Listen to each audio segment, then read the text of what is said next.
I don't know if this is a surprise or not, or a coincidence, but we've got more rear-wheel drive, high-horsepower cars to talk about. So let's, excuse me, move on to the next one, which is the Mustang, which has been popping up on our radar quite a lot recently. Yeah, tons. And when do you guys want to go over the first reason why it popped up on our radar this last week? Alex, I'll pass that to you, man. Well, we've got the Super Snake, which is essentially a GT500 that is KR'd up to the max at the Shelby Las Vegas facility, putting out. But can somebody remind me what the peak horsepower number was? It was well over 600, wasn't it? Yeah, they reading this. Well, there was 600, and then there was you can get up to 725 yeah. horsepower because you can. Well, I mean, in one fell swoop, this Shelby derived version of the GT500 called the Super Snake, in one fell swoop, it matched the Dodge Viper at 600 and exceeded the Blue Devil with which should be at 700 at 725 horsepower. Right. So, I mean, Ford got an answer for everything with this Mustang. That thing is going to be a handful. Yeah, the GT500 is already enough of a handful as is. So I mean, you figure throwing another 225 horsepower on it, and of course voiding your warranty. Yeah, but you know what? You know what though? I mean, everyone's arguing that that they would pay $20,000 for 500 less pounds rather than 100 more horsepower. Yeah. But you take the Mustang, you take the Dodge Viper and the Chevy Corvette with 600 horsepower and above. Do you think any of these cars are going to be like the track tool of choice for serious drivers? I mean, there's no tire in the world that can handle that. That can handle that amount of power plus the kinetic energy that the weight of these cars. Well, Bugatti found a way. So then the obvious question: if you want to pay that much, what the hell's the point then? Why do you need 725 horsepower on a vehicle? Bragging rights and it's straight line, tire smoking, Americana fun. But you can't even get it off the line properly with that kind of power, especially with the rear suspension set up the way it is. Not the right tires, all that stuff. You've got, and then you've got, what, 20-inch rolling stock on that? Damon, I completely agree with you, but it doesn't matter at this point. Do you know how hot that thing is going to be at the local cruise night? If you have a Super Snake with the full-blown 725 horsepower. But how are people going to be a total difference? There's so many different Mustangs out there right now. I'm not sure. Well, that's a real efficient auto if you're going to be able to have this one. Well, we haven't seen yet what this is going to... I mean, the rendering from Ford that we got... is like the fourth time we've seen this photo. It's just a KR, with, Super Snake on the sides. So, we'll see. Yeah, that kind of disappointed me, seeing that this rendering that they provided for the Super Snake. Because, you're right, it is just a KR. And from what I've been told, they decided that they were actually going to build the GT500 KR like a week or two before the New York show.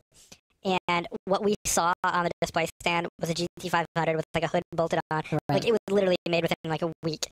And it's, I mean, they are making Mustangs at such a blistering pace with these new special editions that it's really starting to dilute it a bit. I mean, people are getting a little bit, not irritated, because quite honestly, it's crazy. I mean, it's a bit hilarious. I mean, when you see, if you were to list it all out, it's crazy.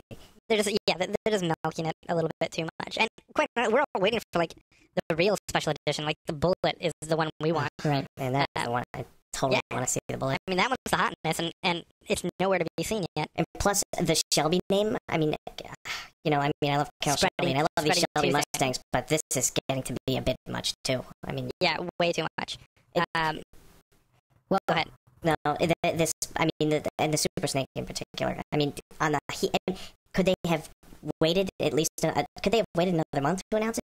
Past the New York show. I mean, yeah, the KR was a big deal, for Ford in New York, and now they come and just kind of step all over the KR with the Super Snake. It's like, here, we're gonna have this awesome, King of the Road. Well, they touted it the most powerful Mustang ever, the Shelby GT500 KR. Most powerful Mustang ever for 4 weeks. 28 days later, here's the Super Snake that can have 725 horsepower. And another point a lot of people make too is you can build these Mustangs on your own just using the Ford Racing Parts catalog. Yeah. Or using the Shelby catalog. They're just assembling them, throwing some graphics on, and putting putting a plaque on them, and getting a lot of money for them. By the way, one of our readers, I just noticed right now, pardon me for interrupting, one of our readers has actually listed off all the different versions, Mustangs, that have come out in the last 3 years, by the way. Oh my god. Yeah, no, is that in the comments? It's comment number 8. It's actually the one we're about to talk about. So anyway, just want to throw that okay. Let me take a look at it real quick. Yeah. I think that's hilarious. Oh my god, that's a long list. Yeah, let me rattle them off really quick. Please. All right, ready? Shelby GT500, Shelby GT500 KR, Shelby GT, Shelby GTH, Shelby C6 Mustang, Celine S281, Celine S281 Supercharged, Celine S281 Extreme, Celine Parnelli Jones Mustang, Roush Mustang Sport, Roush Stage 1, Roush Stage 2, Roush Stage 3, Roush Stage 3 Blackjack Mustang, Roush 427R Mustang, Roush Roadster Mustang, AJ Foyt Mustang, Chip Fuse Mustang, Legend Mustang, Jujara Mustang, Muscat Retractable Hardtop Mustang, Bullet Mustang, Boss Mustang, plus many more that this guy. All right, we can throw out the Jujaro and that Muscat one because the Muscat thing is an aftermarket thing. Still, we're talking concept. What, close to 20? I would say he forgot a couple. Yeah, he probably did forget a couple. Well, one that he did forget because we just posted on it today, and he commented on it, was this new Celine Mustang, which is the S281 Heritage Edition, which is awesome. And quite honestly, I don't care how many Mustang versions there are. The Parnelli Jones is the best one of them all. Yeah. Is the best one. It's so good looking. It freaking has louvers. It has those mini light wheels. It has the white stripe across the headlights that the original Mustang concept had. I don't know if you guys remember the Mustang concept with the bar, the body colored bar across the lights. I love that. It's just pure awesomeness. So this S281 Heritage Edition is basically looks exactly like the Parnelli Jones Mustang. Parnelli Jones, yeah. Except it's white instead of grabber orange. And it's got a reverse C stripe on the side. Yeah, the graphics are a little... Oh, dude, that's such a great description of it. I called it a two-pronged stripe.